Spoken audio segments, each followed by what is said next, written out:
Қалайсың Бауыржан? Сен әлі жүрсің бе болсай, балдар күтіп қалатын болды. Жоқ, қазір бара алмаймын, жағдай болмай тұр. Жоқшылық па? Барсаң ала кетейін дегенім, қазір жүресің бе әр жерде жалынып, көшеде. Барып көре беріңдер, брат. Сенде қашан болып еді?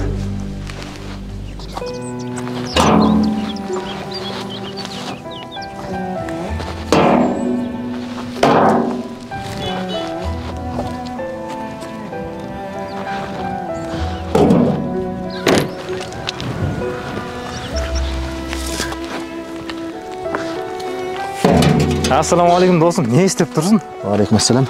Көріп тұрсың, жұмыс істеп тұрмын ғой. Ұмытып кеттің бе, бүгін отырыс бар ғой? Жоқ, ұмытқан жоқпын. Қазір ақшам болмай тұр еді. Сенде болмаса менде бар. Жүр, кеттік. Жоқ, өздерің барып келе беріңдер. Балалардан ятты. Ешқандай ят емес. Жүр, кет. Кеттік онда бека. Тұр еткенім шал.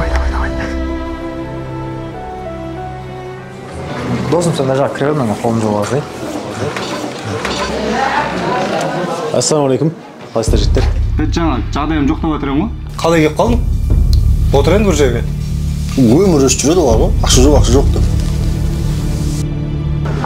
Жігіттер, қалайсыңдар, жақсы отырсыңдар ма? Келсеңші, орналасыңшы, Нұреке. Мына сыртта отырып естіп қалдым. Баку братпен көптен бері араласып келе жатырмыз. Бұған жасатқан мәмілелерін қараңдар, маған жасап жатқан мәмілелерін қараңдар. Мәселен бәрі ақшада екенде, біліп қойыңдар, айдың 15-і жарық болса 15-і қараңғы. Мұсылман адам сипаты осындай болар ма еді? Мұсылман адам 200-ді болмайды. Кеттік досым, бұл біздің ортамыз емес екен. Нұреке, сонша жігіттер бір мен үшін тастап кеткен сәл дұрыс болмай қалды ғой негізі. Досым, ақшам үшін сонша досым болғанша, өзім үшін бір досым болған дұрыс. Достар, бері қараңыздар, сіздерді де өзіңіз үшін жақсы көретін, Алла үшін жақсы көретін достарыңыз бар. Міне сол достарыңызға осы видеоны жіберіп қойыңыздар.